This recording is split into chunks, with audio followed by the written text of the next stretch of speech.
Welcome back to the DotLife podcast. We are at the Grove Hall branch of the Boston Public Library. One of my favorite memories as a kid was going to the library with my mom and my sister. We would go walk through the aisles and the shelves. We would check out way too many books every week and probably not read them all or bring them back and check out way too many the next week too.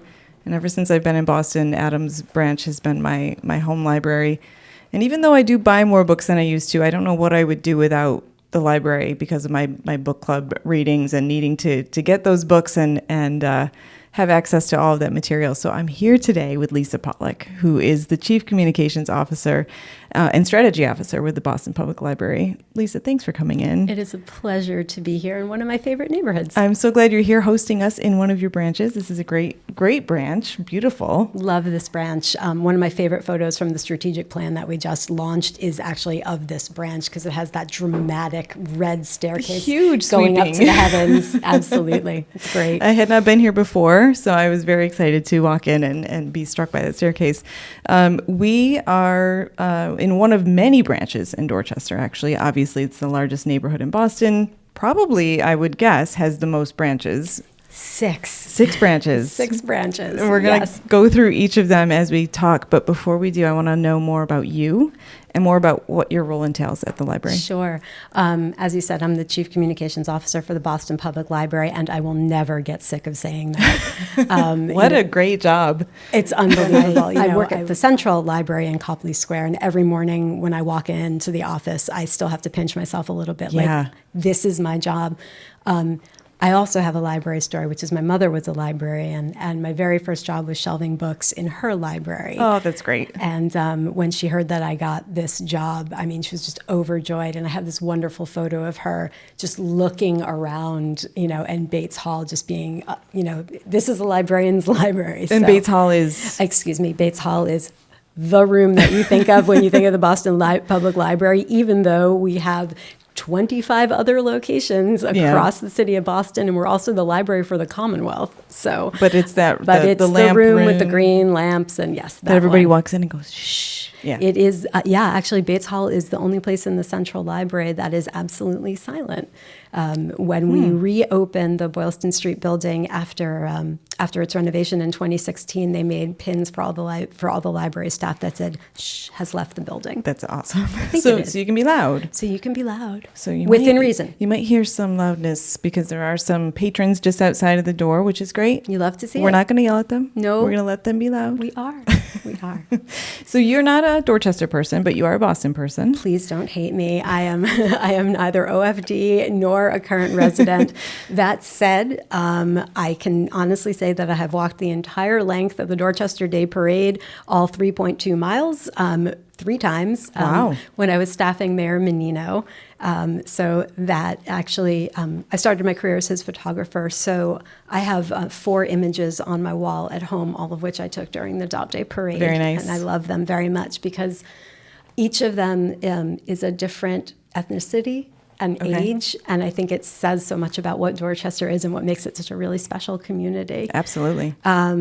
I've also been in PR for 25 years, and I've been pitching Bill Forey and the gang over at the Dorchester Reporter for friends of the pod. Absolutely. Love. I mean, it's an incredible community resource, and boy does that paper know how to launch talent into the world. Yes. I mean, really, when I think about places that his staff have gone, Politico, The Globe, Axios, I mean, you name it, State House News Service. It's a really, really great community paper. And in an era when local papers, small papers are not doing well, they are just thriving. They're Truly. doing so well. Truly. It's a testament to the work ethic and the people love there. to see it. Yeah. Yeah, and we go skating at Chez Vu, and we've seen productions at the Strand, so I'm not a stranger. Okay, we'll accept you then. I appreciate that very much because it's not easy. Yeah. It's not easy.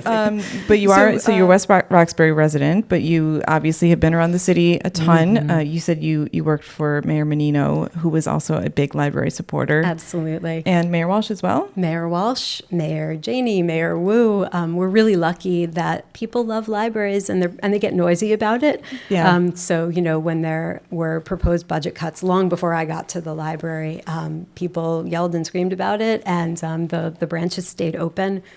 we're incredibly lucky to continue to be the beneficiary of great support, especially in the Wu administration. Just as an example, right now, the current 5-year capital investment is $283 million over 5 years. And that includes some work to think about the transformation of the McKim building. More on that later. Okay. But so we're very, very lucky. And, we do everything we can to remain a trusted resource and to earn people's trust in us every day. Yeah, absolutely. Everybody will say they love libraries, but when you put your money behind them, you're really showing. I think it was Nancy Pelosi who said, show me your budget and you show me your priorities. And, 100%. Boston has shown that libraries are their priorities. So absolutely. We're grateful for that. Let's talk a little bit about the history because we claim, I think rightfully, that we are the first municipal library in America. First large free municipal library. Yes, yeah. Exactly. Founded in 1848. Wow. By an act of the General Court of Massachusetts. Interesting fun fact. We are also the library for the Commonwealth. So anybody who lives, works, or owns property in Massachusetts can get a Boston Public Library card and access a whole lot of e-resources, which is pretty amazing. And I think an untold story. The first building that we had was a schoolhouse on Mason Street downtown that was opened in 1854. Wait, this was before the big central? Oh, That's really? Exactly right. I didn't know that wasn't the first building. Correct. Dropping news here. There were two, actually. So the first was this old schoolhouse on Mason Street in 1854. It was incredibly inadequate for what the library had then, which was a whopping 16,000 volumes. Okay. By comparison, we hold approximately 20 million objects now. Oh, my gosh. But 8 months later, that's how quickly the library grew. 8 months later, the library commissioners were authorized the library to find a new building. They moved to 55 Boylston Street with 70,000 volumes. And then the library was granted granted a lot at the corner of Dartmouth and Boylston Streets, which we now know as the McKim Building in 1880. Okay. In 1895, 15 years later, the McKim Building finally opened. It took 15 years. But, given the technology they had to build back then, maybe that wasn't too bad. It's really a wonder, but, it was over budget. It was late, Yeah. Municipal so work. How much of the current building was there then? Because you've added on since then. So the Boylston Street building was opened in 1972. Okay. It was designed by Philip Johnson, and that building underwent a renovation, which reopened in 2016. Okay. I should know how much it cost, but I don't. Okay, that's okay. Sorry, but it was a really remarkable renovation, and we also saw the use numbers for the library skyrocket. Yeah, and we've seen that as we've been lucky enough to be able to renovate branches across the system and across the city. We tend to see the numbers go up in the newly renovated branches. I've mentioned on this podcast before, I think the renovations follow me because every time I move to a new neighborhood, that particular library is being renovated, and just as I'm about to leave, they open. So. Actually, Adams has been open for a while now, so hopefully. The good news is they're always there for they're you, always wherever you are. So let's talk about what libraries offer, because everybody thinks about books, obviously, but there's so much more. Oh, my God. Do you want to do the list? Or you want me to do the list? You want me to start the list and you pick up the list? Start, and we can, it's funny, our newsletter that you can sign up for is called Books and Beyond, right? Because there is a lot beyond. There is so much beyond. I like to joke that we have everything you could want from cradle to cane. I think that's fair. Right? Yeah. I mean, it's all ages, all stages, all languages. What I think we do is we try to offer the services and resources for people to enrich their lives in whatever way they need. And that could be a good beach reading book, or it could be, information on how to become a citizen. Yeah. We have ESOL, we have recording studios, we have museum passes, and they're obviously books and research services. Actually, our research services they're this kind of hidden gem. You can email a question to ask@bpl.org and somebody will help you find the answer. That's incredible. Isn't that Anything you want? Wow. I've got some questions. They won't do the work for you. I just want to be really clear about that. But they'll help you find the resources that will help you get to the answer you need. Okay. That's what libraries do. We curate information. Yeah. So whatever information it is you need, we can figure out how to help you find it. You'll get us there. Yeah. I like that. Yeah. I want to go back to museum passes. So what does that mean? We are lucky enough to have partnerships with a lot of the cultural institutions across the city of Boston, and we can offer either free or very, very reduced pricing for entrance into some of museums or like the aquarium, and the list goes on and on and on. And you can find all of that at the website, bpl.org. Just search for museum passes and there'll be a whole list. And you can check them out And are at your those local branch. physical passes? Some of them are physical passes, some of them are not. Okay. But yeah. Great. It's an amazing resource. It's probably one of the things we get asked about most often. I would imagine. Yeah, definitely. Well, we're also in Boston, so we're lucky to have incredible so cultural many museums. It's an embarrassment of riches, right? Yeah. What else can I tell you about? Well, you mentioned the recording studios. We've had a musician on, actually, Travels with Brindle, who plays a banjolele, and she recorded her entire studio album in the Central Library recording studio, which is cool. I didn't even know they had those. Yeah, it's in, we call it KBLIC, which stands for the Kirstein Business Library and Innovation Center. Hopefully I got that in the right order. Sounds right. And we have the InnoLab down there. And so you could record a podcast there. Okay. You could record music there. The room is also painted as a full green screen, so you could do video in there as well. It's a very cool resource. Yeah. KBLIC is sort of this incredible wealth of resources as well. There's also there's a 3D printer down there. And my favorite tongue twister is that you can get 3 free 3D prints every month at the library. But we've actually had people come in and prototype inventions. Yeah. And then take what they've created at KBLIC over to a pitch meeting. That's great. Yeah. Wow. Yeah. And there are a ton of like databases. There's job help. We also have alcoves down there that you can sign up for. So, for example, if you have a business meeting but no place to take it on Zoom, you could grab an alcove at KBLIC, or, I mean, I like to say we're the original co-working space, right? And free. And free, yeah. All there for you. And you also do things like tax prep services, career searches. It's beyond reading and in reference materials. It's actually like helping people prepare these things. Yeah, we partner with Vita Tax Prep at tax season. Hugely popular, obviously. We are really leaning into workforce development and career services. It's something a lot of people need. Yeah. The world is an interesting place right now. But, we've actually been adding positions for workforce development, career counseling, career coaching. You could also email your resume to ask@bpl.org, and somebody can and ask somebody to take a look at it for you. A human or an AI? A human. Wow, you still have humans. We have a lot of humans. We have about 500 humans, actually, and they make the library run. But yeah, we're thinking about how to best sort of decant our workforce development stuff out into the branches as well. We have a lot of really good community partners that help us too.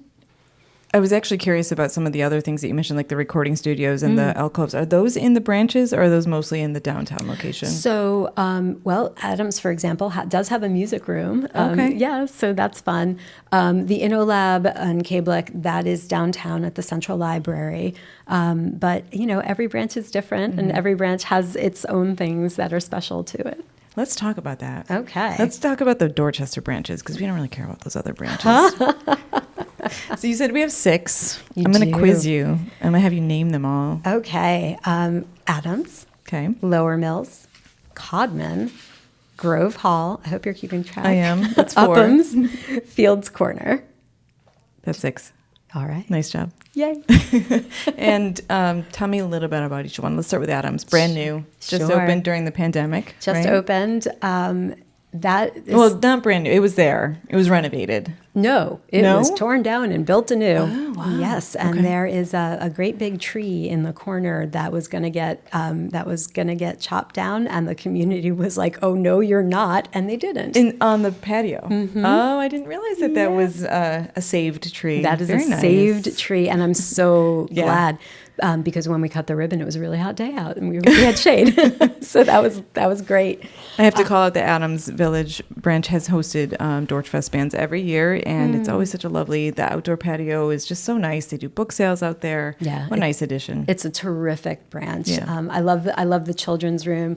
Has this sort of, it almost looks like a topographical map on the wall, but actually it's outlines of little animals, and it's just a cute. really special, spectacular place to be. And very sustainable. That was one of the pieces of that renovation. The rain gardens, the materials used, a lot of it was built about sustainability. That's right. Most of our branches are built very sustainably. We adhere to all the City of Boston's sustainability guidelines, and I have to give Mayor Wu a lot of credit. Like she's pushing it farther and farther and farther, and we're keeping up. Good. So yeah. I know that they're building when we get to Fields Corner. The plan is to ultimately have photovoltaic. That is a very hard word to say. Photovoltaic panels on the roof as well. So yeah, we're thinking a lot about that.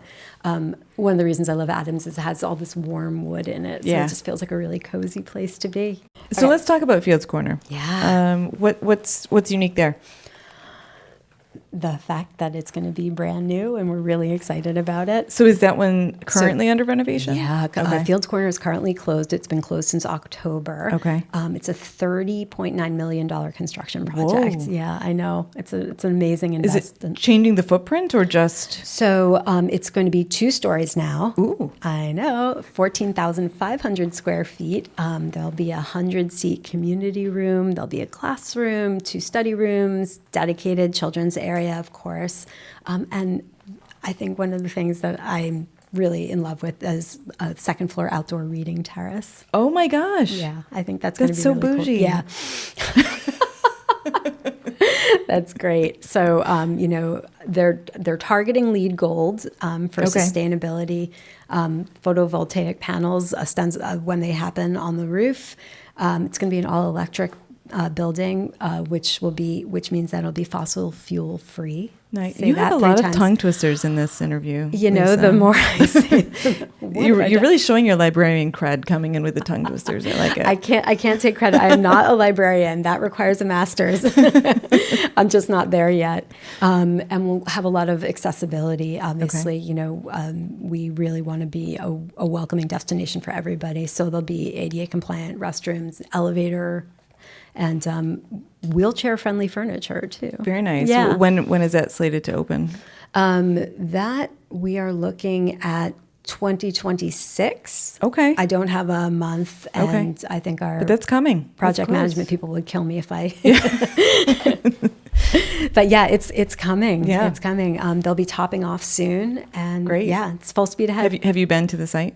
Oh yeah, we did. Yeah. We did a groundbreaking there. Cool. It was really, really cool. But one thing to say about Fields Corner, they're still offering library services. So they very specifically asked me to mention they're doing drop-in library hours at Chill on Park, which is an ice cream shop right across the street, and they're doing that every Tuesday from 1 to 5. And then they're also doing story time at Town Field every Wednesday at 10:30. So they have an outdoor reading terrace on deck, and they're right now doing things in an ice cream parlor. They know how to do it in Fields Corner. I'm impressed. Not messing around. They are not messing around. Let's shift over to Upham's. Sure. So I just have to make it personal because prior to coming to the library, I was in the Mayor's Office of Housing. So what's cool about Upham's is that it's going to be both housing and a library. Love that. Love that. Can you imagine being able to live on top of a library? I would never do anything but read. Dreams do come true, right? But it's going to be affordable housing over the library, and that program, the city's Housing with Public Assets program, launched while I was over at the Mayor's Office of Housing. So now I get to be at the library and on the other end of it. Yeah, see it come to fruition. It's one of 3 that are planned in the city, and the other 2 are in the West End in Chinatown. Okay. So that's pretty cool. So is that currently being renovated too? Not yet. Okay. So that will be on city-owned property. That's the old Dorchester Trust Company and adjacent to the Strand Theater. Oh, nice. Yeah. And so what's the time frame on that one? I know that the most recent design meeting happened the week of August 22nd. So I'm not sure we could like commit to a timeline just still yet. pretty early. Yeah, there are a lot of moving parts. Yeah. It's a complex project, but Yeah, it's I'm moving, sure. which is exciting. I love it. How about Lower Mills? Let's go to the outskirts. This is a cool thing that they're doing at Lower Mills. We are currently relaunching the BPL Passport program. I don't know if you guys know what that is. You can go to any branch in the city, and this is in honor of Library Card Sign Up Month, and you can pick up a passport. And of course, I forgot one to show, but it is a passport, literally has all 26 locations, and you can go to each locations and get a stamp. Okay. And there are prizes. So at, I think it's 10, you get a really cool magnet. Okay. And then if you complete all locations, you get a BPL branded deck of cards. Oh, totally. Yeah. Totally getting that. Super I collect fun. decks of cards. That's very cool. Even better. Yeah.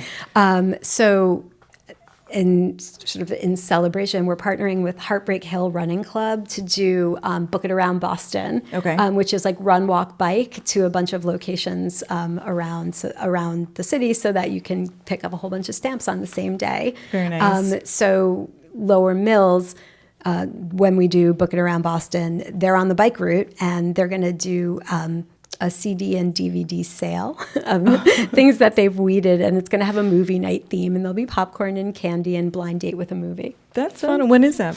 That's going to be on October 4th. Okay. So the Passport program, does that run indefinitely? Passport has launched now while supplies last. Okay. Very cool. What a fun idea. It really is. It was the original brainchild of one of our children's librarians, and it just sort of blew up into this really wonderful thing. And if you look around, you might see some advertising in bus shelters and digital signboards around the city because your library card is your passport to so much.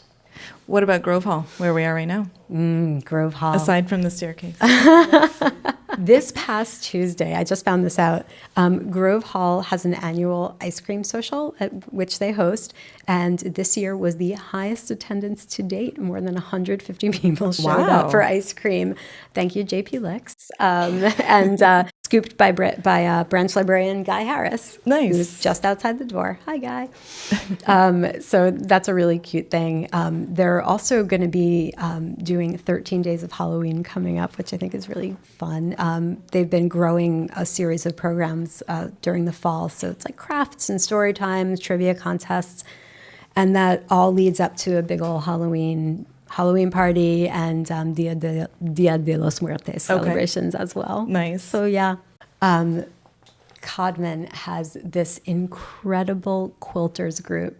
Oh, neat. You have to go see. So it's a group of quilters, and they come in. I can't remember if it's weekly or monthly, and they sit and they quilt, and they have a show they have a seasonal show. I've heard about these folks, actually. It's extraordinary. I actually think the Dorchester Reporter did a story on them.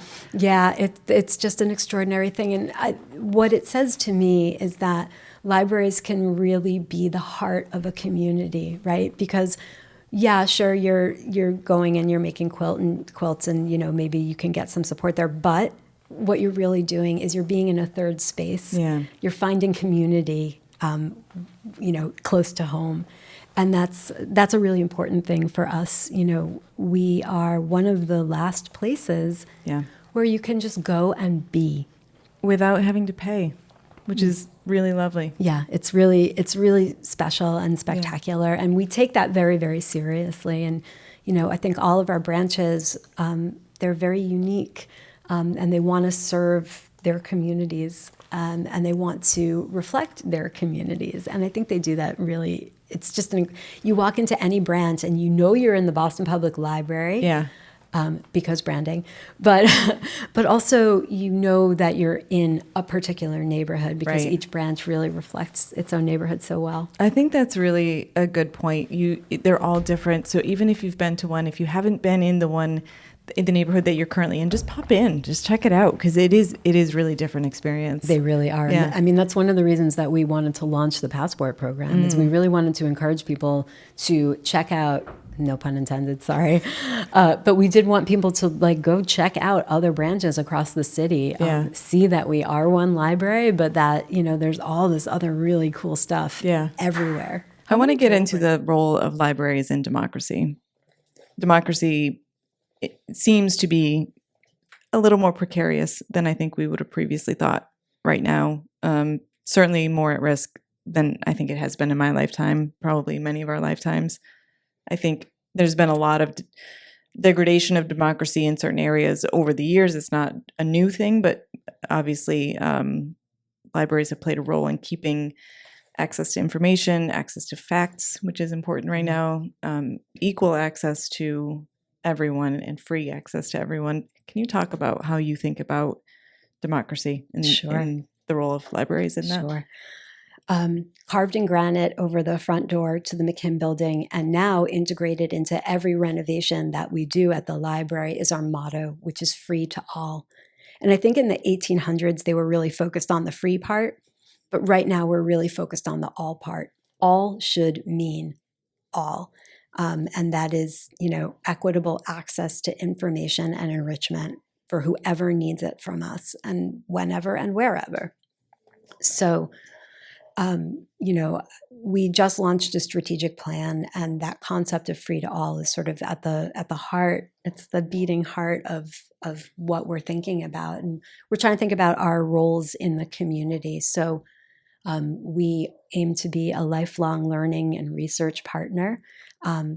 Whatever you are looking up, that's research, right? And we're here to help you with that. A community engager. We are of our communities. We are for our communities. We are by our communities. We want to be a welcoming destination to everybody. Say it louder for the people in the back. But we think a lot about that in terms of language access and accessibility in our design. And lastly, we want to be a trusted resource. Libraries are one of the top 3 most trusted institutions in the nation. That's from Pew data. It's a couple of years old, but I don't imagine it's changed very much. I can't imagine what's above libraries at this point. But that matters a lot to us.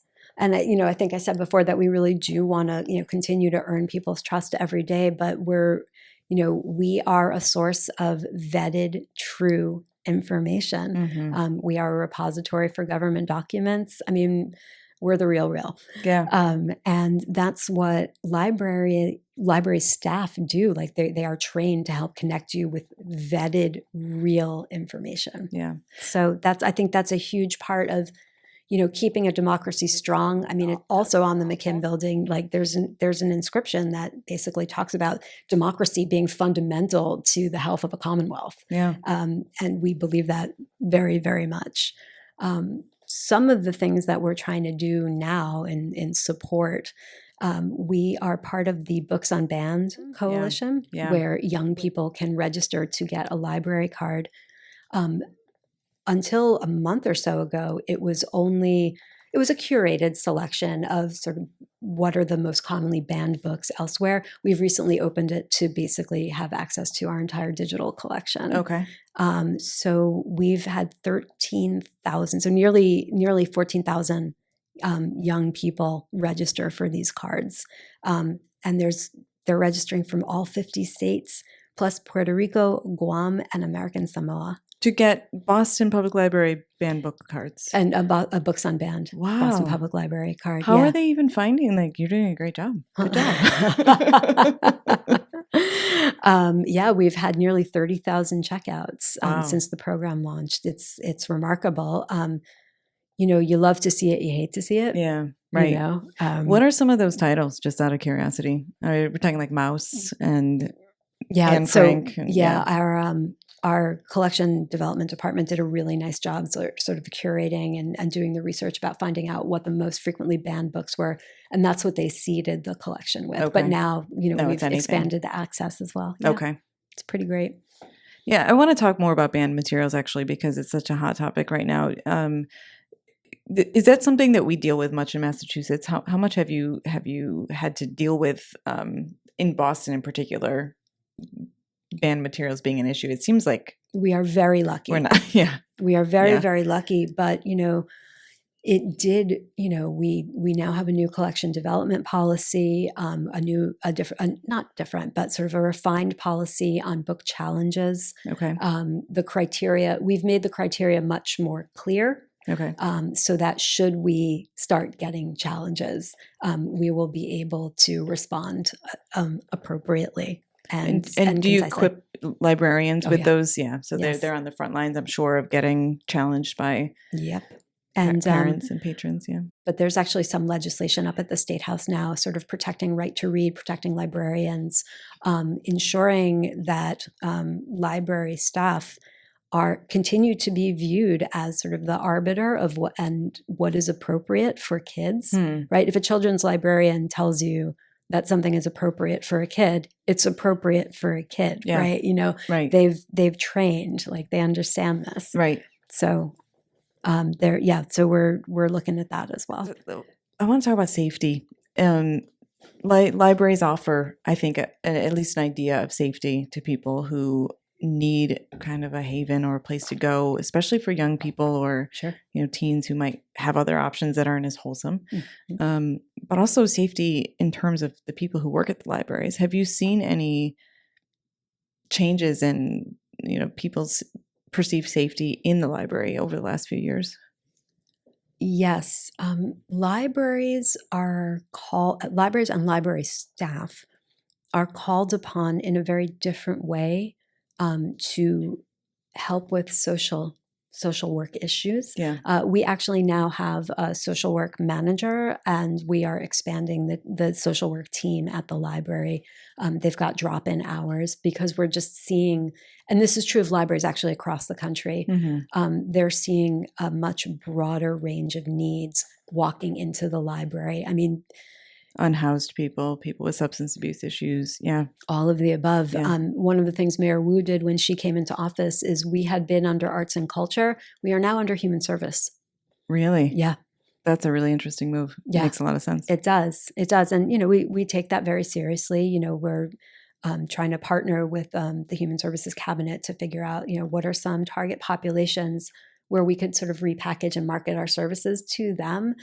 Services, because you were talking about all the things that people don't know that the library does.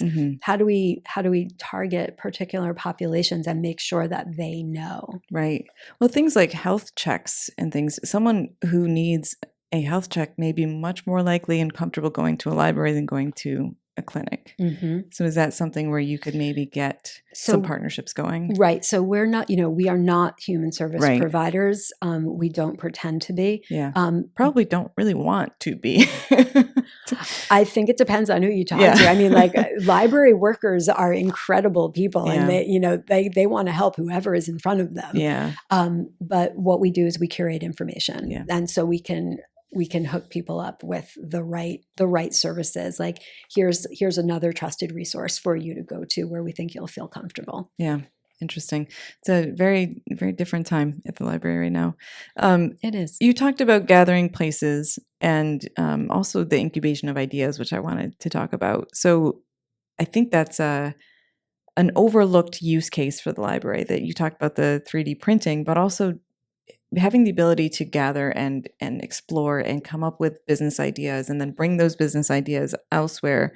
Do you know of any groundbreaking or interesting ideas that originated in a library? And I'm going to even take it one step further, a Dorchester branch of the Boston Public Library. I'm sure you don't have that answer. I wish I did, because I'm sure it's happened. One of our programs is that we actually have thanks to the Boston Public Library Fund, we actually have an entrepreneur in residence. Oh, yeah. So you can, if you are an entrepreneur, you can actually go and get support from this person, and they will hold seminars. Like business planning and that's neat. Yeah. Wow. And that's all free. And it's all free. Man, libraries are cool. Aren't they though? But yeah, it's a great program. I think we just wrapped up, don't quote me on this, our second entrepreneur in residence, and it's going to be an ongoing program. That's really cool. Yeah, it's really cool.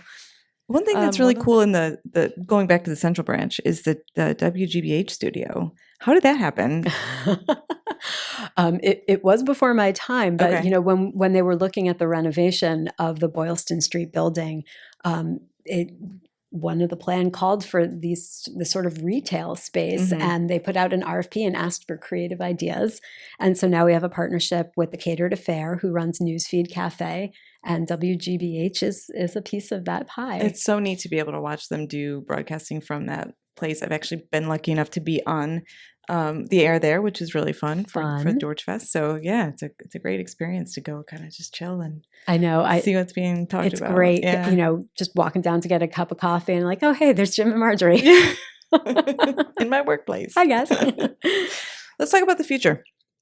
There's a few things that I had on the list, and we can talk about some others, but I read this great article about a library in Maine that has a library of things, which I know is becoming a little bit more trendy, which is where you can go borrow a lawnmower, or go borrow hedge clippers, or a hot pot, or whatever you might need that you don't want to buy. Is that something that might be on the horizon for BPL? Not just might be, already is.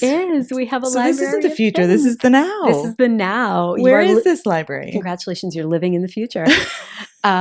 So you can go online and look at the library of things and see what it is that you want to take out. We actually just had, it was a social media interaction, and somebody linked to, we just added sewing machines to the library of things. And she said, I just put in a request for them to add sewing machines to the library of things, and now they're here. That's amazing. It was so great. That's one of the ways social media is terrific. Yeah. When you can one of the few. Yes. So where is this library of things? Can you go actually like shop the shelves, or is it just virtual and then things get delivered to you? Or how does that work? So you would go online to the catalog and see what exists, and then place a hold, and then go pick it up at your branch. Wow, that's really convenient, isn't it? Wow, we try. How are you thinking about AI? So we're thinking a lot about AI. We actually launched a project this summer along with OpenAI and Harvard to start making some of our government documents accessible to the public. So we are a repository for government documents, but right now they're all sitting on shelves, and they're not necessarily as accessible as we would like them to be. Especially now. Are we talking mostly Massachusetts government, or is this federal government documents? Federal. Historic? So federal and historic, and Massachusetts and.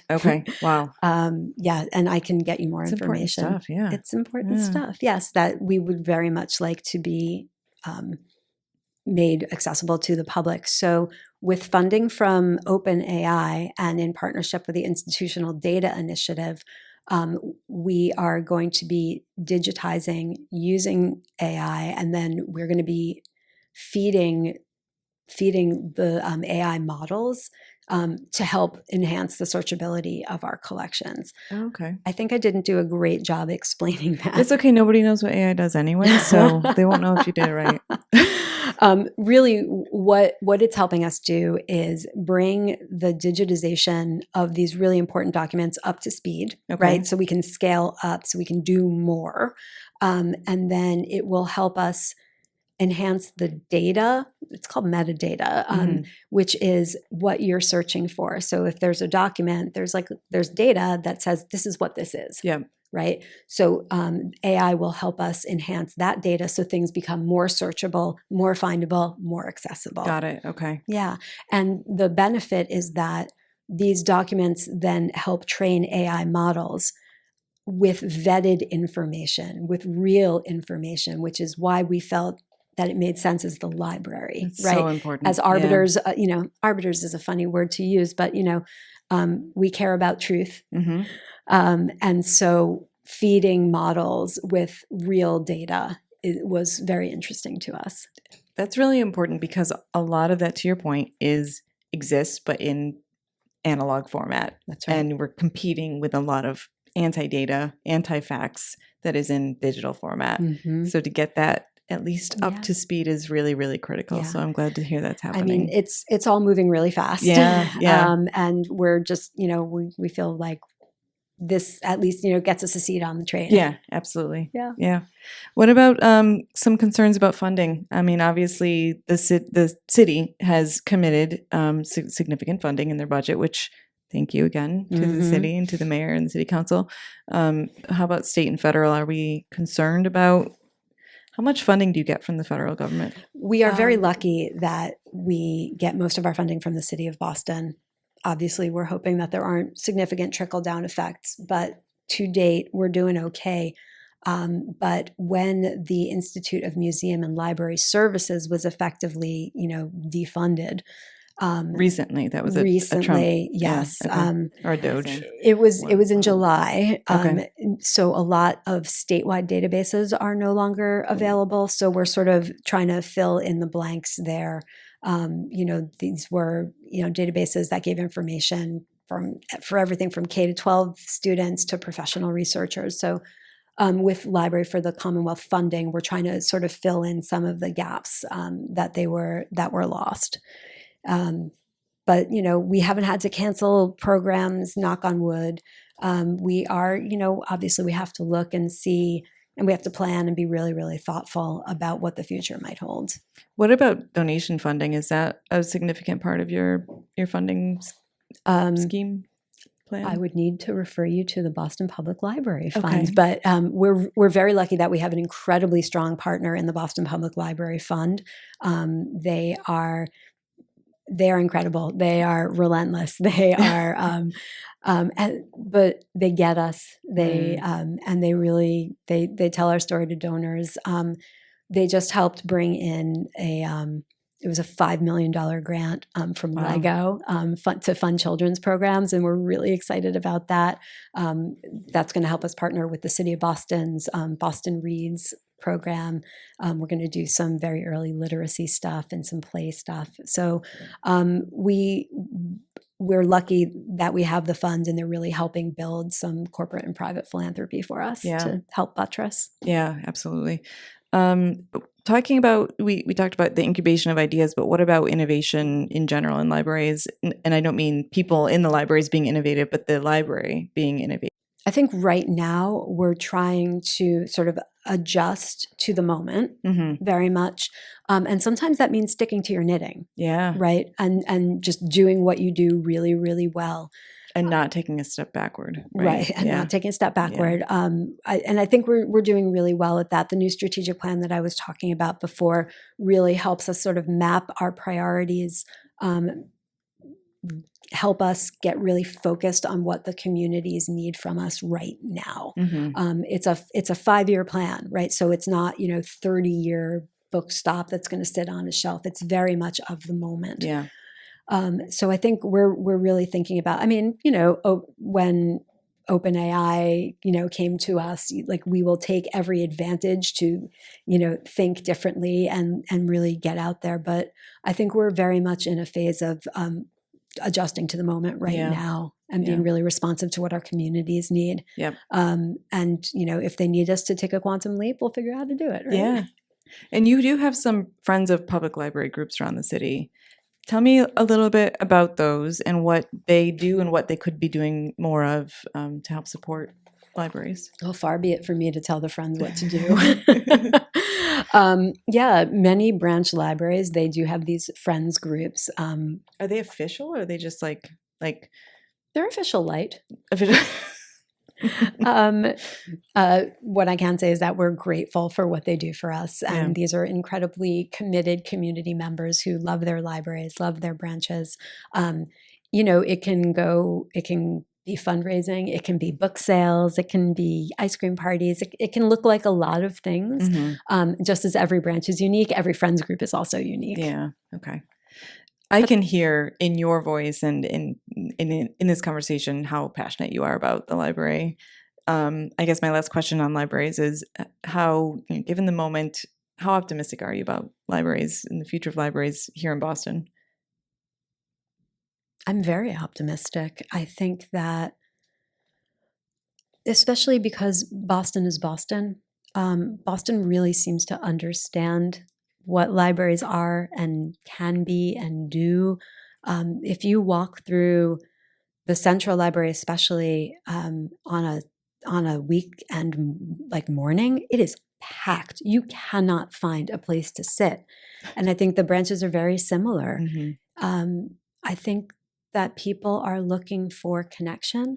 I think they're looking for places to be. I think they're I think people are hungry for real information. And happily, we offer all of that. Yeah. And happy and hungry for a real connection. To your point, get off the computers and go sit in a room with a book and talk to people. I think It's that's great. refreshing. Yeah. And I mean, the strength of our library is our staff, right? Yeah. So you can walk into a branch and be greeted by people who know you, who know your community, who know what you're looking for, who can, recommend you a good book, or, help connect you with human services if that's what you need. Mm-hmm. And for those who don't want to talk to a staff member, which sometimes I'm in a hurry, I don't want to, we've got self-checkout kiosks in some of the branches. You can just pop in, get your book off the shelf, and you're out in 2 minutes. Absolutely. It's great. We are here. We're here to be very quick or very slow. That's right. Last question, Lisa. I know you're not a Dorchester person, but I assume you've eaten here before. So tell me, what's your favorite place to eat in Dorchester? So I have two favorites. Okay. I'm sorry to cheat. No, that's great. But one is pho hoa. Ooh. Big Vietnamese food fan, and their pho is just amazing. It's also the first place my daughter ever figured out how to use chopsticks. So it will always hold a very special place in my heart. It's just middle of the winter, like we're jumping in the car and we're heading over, and like I just like give me a giant steaming bowl. So that is my favorite. I have a very, very special place in my heart for Comfort Kitchen as well. But here's why. When I worked at, it was then the Department of Neighborhood Development. Now it is the Mayor's Office of Housing. We were responsible for disposition of surplus property. And so the Comfort Kitchen had been sitting in Upham, it was then the Comfort Station, had been sitting vacant for these many years. And what is a Comfort Station? So it was a place that I think had restrooms, and it was by a park, and it was just, there for creature comforts. Yeah, but it was closed, right? And it had been closed for, eons. Yeah. And I was there during the RFP process and the disposition of the property. And so I watched it go from this, vacant property with so much possibility to this extraordinary establishment now. Amazing food. Yeah. I mean, really, really remarkable. So watching their success has been incredibly, it's meaningful in a way. I love that. That's a great place. Absolutely. It's one of the joys of municipal service is that you really just sort of dig in to fun little spots around the city, and you watch it change and you watch it grow, and you feel a little pride in that, a little piece of that. Absolutely. Yeah. It's good. It's good to have skin in the game. Yeah, absolutely. Lisa, we have loved having you on the show. Thank you so much for coming in. Thank you. And for having us at Grove Hall. Oh my goodness. It's a pleasure to have you here. Thank you so much. And thanks for being interested in the library. Absolutely. Always. Come visit. Will do. Okay.